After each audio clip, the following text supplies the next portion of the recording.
Good morning, and welcome back to Reviving an Idler.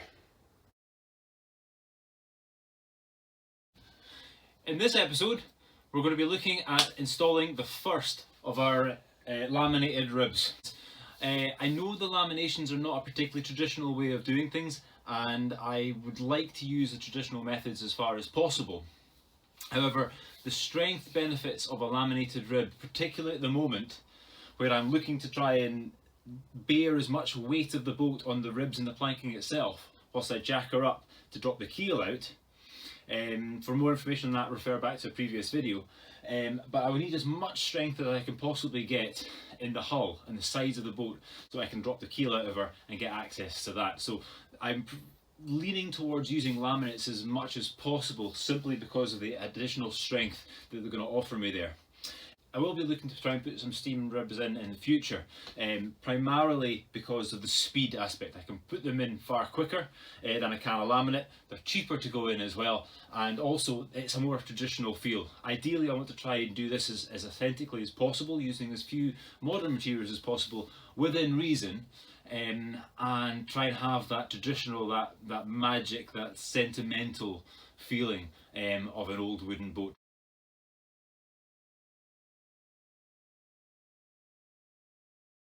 So obviously this is where the rib is going to lie, and I need to give it a final clean up so that it's all ready to go, so I can get good contact with the oils behind the rib before I put it in. Now I am planning to use simple Stockholm tar just behind it. Now the bottom of this boat has been heavily oiled in the past using tars, and I aim to try and keep that. So I'm looking at the moment on the inside of the boat to have it basically oiled workboat style, so there won't be any paints, there won't be any varnishes on the inside, it'll be purely oiled regularly. This is a good reason why I'm choosing the oiled finish for the interior of the boat. So this condensation here is not in any way soaking into the wood, it's just beading on the surface and rolling off. It's untreated except for the oil treatments that I've put on it. There's no paint or varnish. I mean, there's obviously a little bit of paint on here, but the actual planking itself has been oiled using boat soot. Now there's a variety of recipes for boat soot, but my intention is to use simple turpentine, linseed oil and Stockholm tar or pine tar.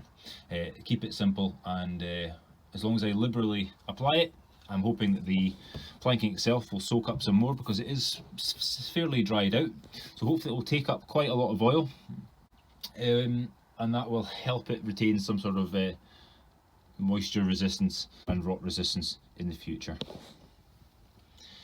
Another reason for choosing the oiled finish for the boat is it is very forgiving.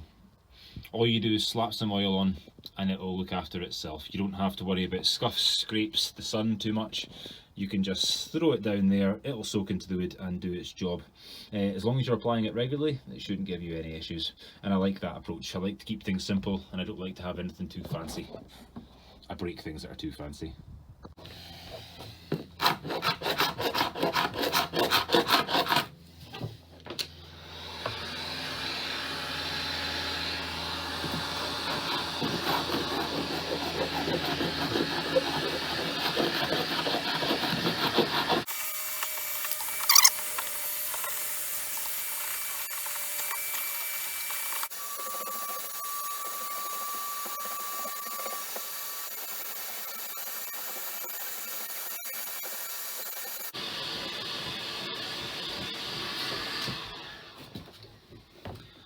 And so on. So one of the issues I've encountered whilst getting ready to reframe is the planking has been kicked out. So in this section here we have a join. There's been a repair. So this section of wood here, this section of planking, is a different colour altogether, and as you notice, you followed it along, there is a butt block here, and this section would have been joined just in behind the frame. The sawn frame would have run down through there, and that would have been attached in there. Just below it, however, there's a second repair which is running through here, and again they've just attached it with a butt block just in behind the frame. So it's created this sort of weak section where the planking wasn't running in a smooth curve, it was effectively kicking out there and kicking out there like a broken cracker or a broken matchstick or something. So what I've attempted to do is hammer a couple of wooden wedges in, just some softwood wedges, just to keep the gap regular. It's running through. It has been forced away from the planking a little bit, but when I reframe that, I'll pull that back in. But at least it keeps the seam gap fairly regular. And there's another one just in here. So the idea was keep this one regular, hammer these wedges in. That will force this plank back down and into shape and into line. And then by hammering those in even deeper against that wedge, that will then bring this plank here back down and into a smooth, fair curve. So that was the mission there. So what am I doing? So I have ripped down a fair chunk of air-dried oak to nice laminates. This is slightly thicker than the 5mm, but most of the laminates I've got are about 5mm. I've used my homemade planer thicknesser to bring them down to a nice even dimension. So my plan is to use the information I gathered from watching Tips from a Shipwright, a fantastic YouTube channel. I highly recommend you check it out. And then as I'll put a laminate pile into here with the glue in between so it's ready to go. And with somebody on the outside of the boat, I will get them to drill a pilot hole back out through the same nail holes that are already there. And that drill will poke through the laminate stack. They'll pull the drill bit out, and then I will thread a long single wood screw with a washer on the end of it back through the laminate stack and into a wooden block on the outside. Now just a piece of offcut, a piece of random lumber offcut. Effectively what that will do is that will act like a clamp and it will pull the stack together. So I've got a good tight stack, so it's nice and solid, good contact with the glue, so that when the laminate dries, it will dry rock solid and it will dry well. And secondly, it will pull the planking back into place. I'm not quite sure you can see it quite so well from where you are, but if I then put effectively a bolt on the back side of that and pull the two together, it's hopefully going to allow everything to lie then flush along the laminate. Right, I'm going for it. I'm going to attempt to put this laminated rib in by myself, okay? It's probably not going to work, but I've got myself a beautiful assistant. This large beam clamped to the gunnels there, and basically I'm going to try and wedge off that and then do the Tips from a Shipwright idea, putting the screws back through and bolting it all up. I've made up the laminate stack already. Enter. Glue's already in there. I'm using West System epoxies. I've not filmed that procedure there because, well, frankly, nobody reads that in their life. So let's get cracking.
So what I've been doing here is basically trying to bring this laminate stack in line with the pocket, so I can then hammer down on the top laminate strip, and that will then bed it into the pocket, and then I'll hammer down the rest of individual slips and the individual strips, and they will then all hammer in. But the force required to put that little gentle bend in is quite insane, and as you can see I'm just kind of creeping it in using wedges.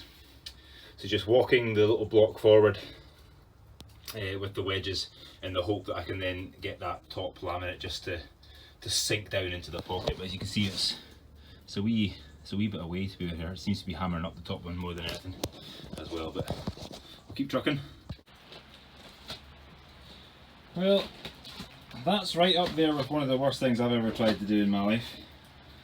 Don't think I'll be using the laminated method ever again. That was awful.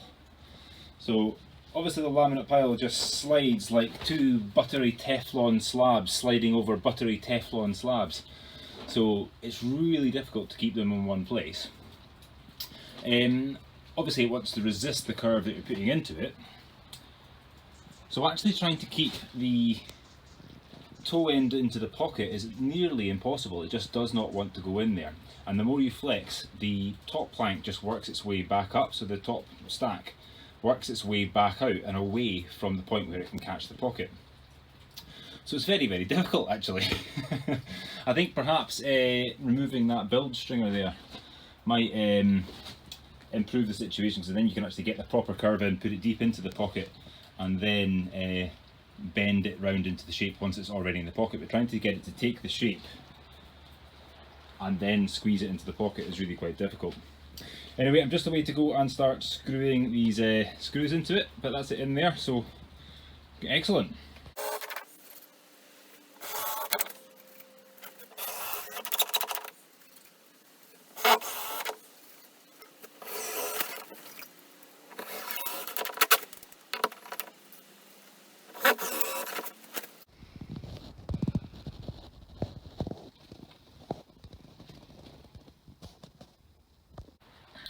Well, unfortunately our first attempt at a lamination appears to be a little bit of a flop.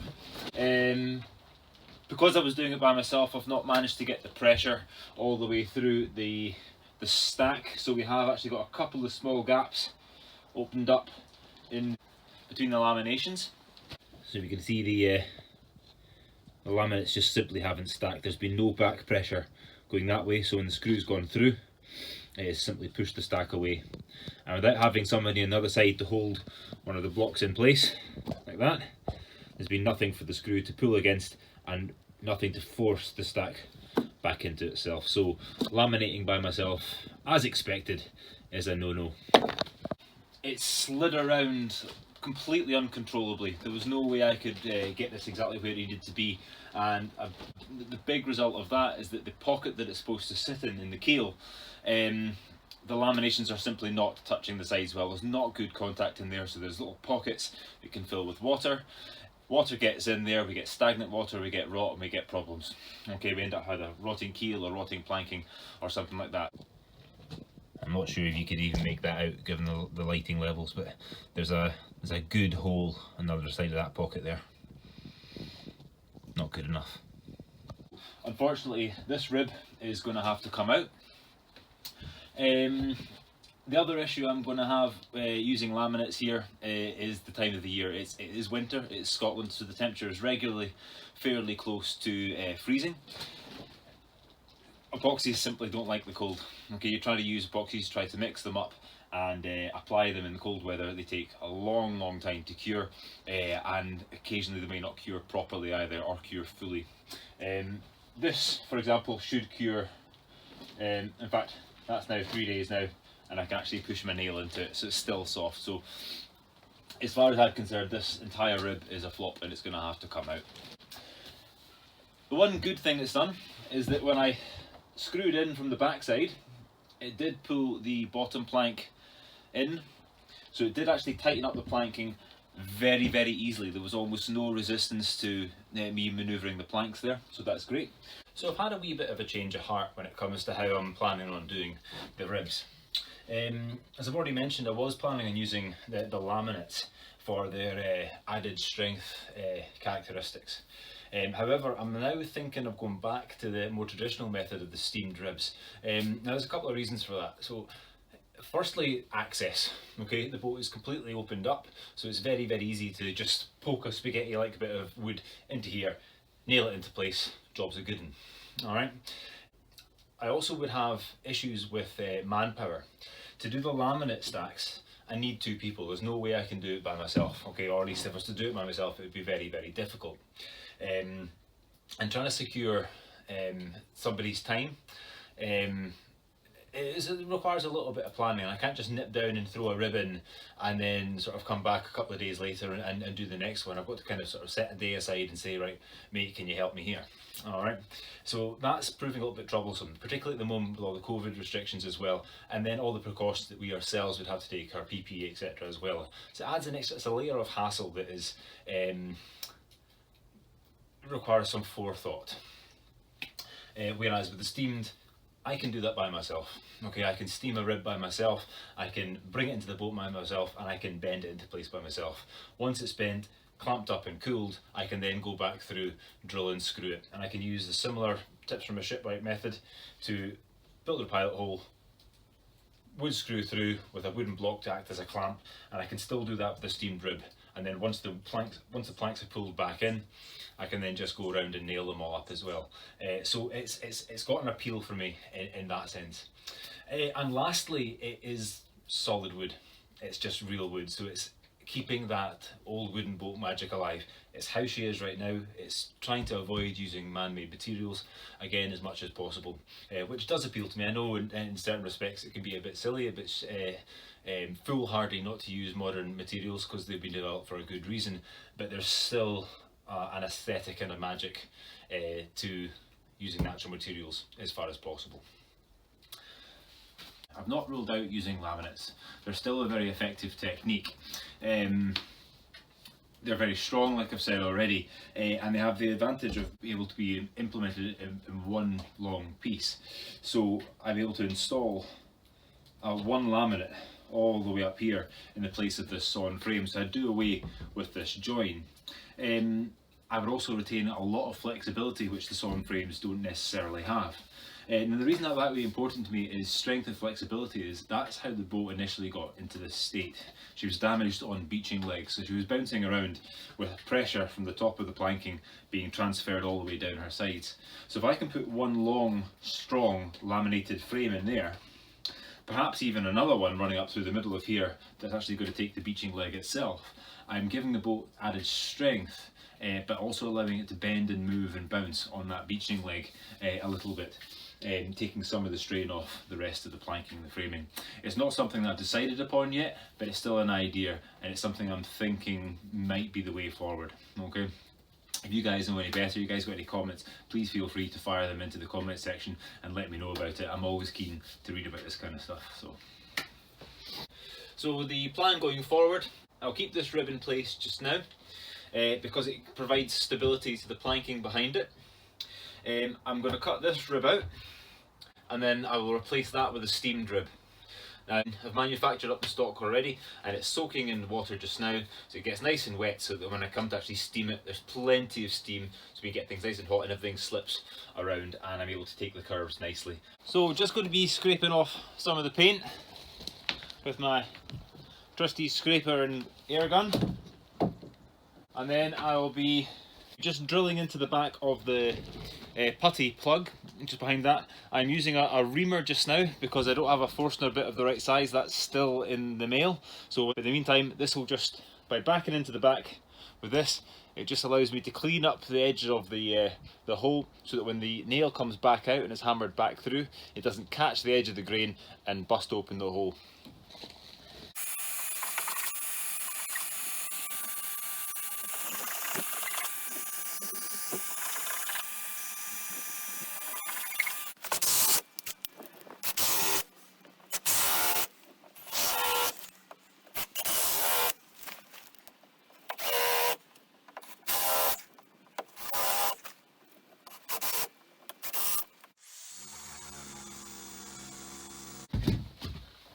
I love these things.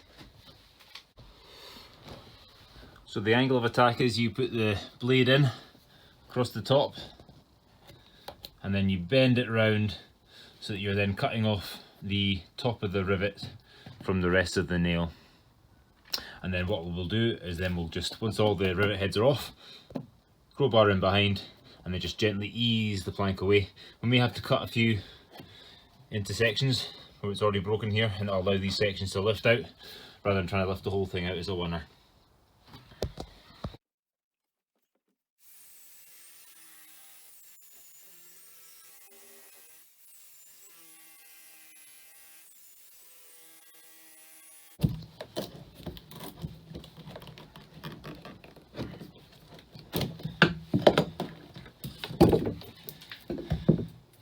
Just like that.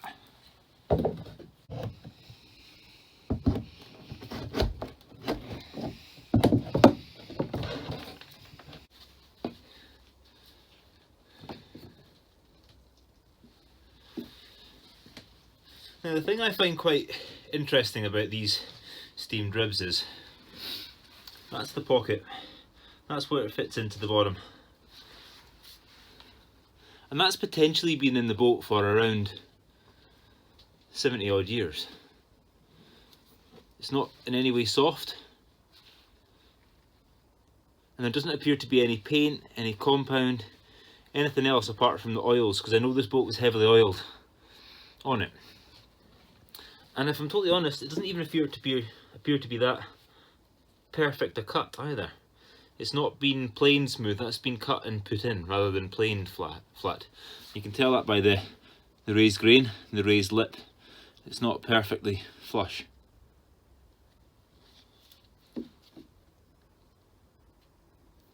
Interesting. Right, that's us got the one of the ribs off there. And next step is to knock a few of these nails back through.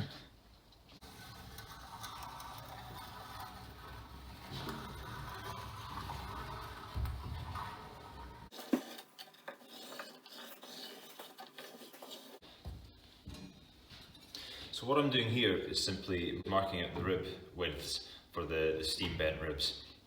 From this lump of wood, it's roughly 2 inches thick.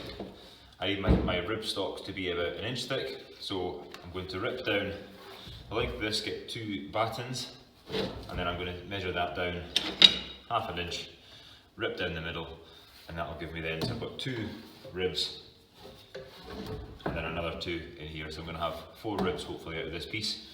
And the forward end, because we have some bad knots down here, this area, so from about here on I'll be able to utilise that as well and be able to make a couple of the shorter ribs for up the bow section of the boat. So I'll use this entire piece here for rib stock.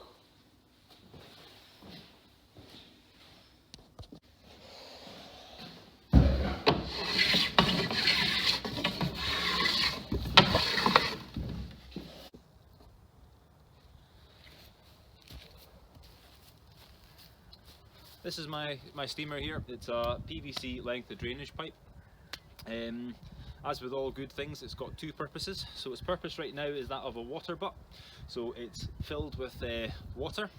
It is fresh water, but I've added some salt because it's quite often below freezing, just to stop it from freezing over. Now my air dried oak is sitting in here. I've got 4 ribs made up and they are in here soaking.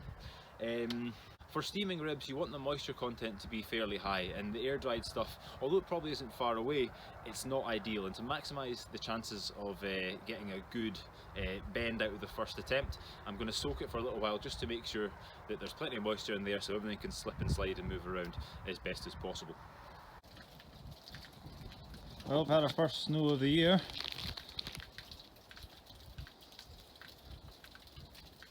Well, it was never going to last forever.